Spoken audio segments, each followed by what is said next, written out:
চলতি 2024-25 অর্থ বছরের প্রথম প্রান্তিকে মোট দেশজ উৎপাদন বা প্রবৃদ্ধি হয়েছে 1.81%, যা গত বছরের তুলনায় এই অর্থ বছরের প্রথম 3 মাসে মোট জিডিপি প্রবৃদ্ধি কমেছে 4.23%।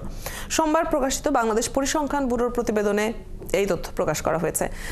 বিবিএস এর তথ্য বলছে, চলতি অর্থ বছরের প্রথম প্রান্তিকে জিডিপির আকার দাঁড়িয়েছে 12,666 বিলিয়ন টাকায়। গত অর্থ বছরের একই সময়ে এটি ছিল 11,703 বিলিয়ন টাকা।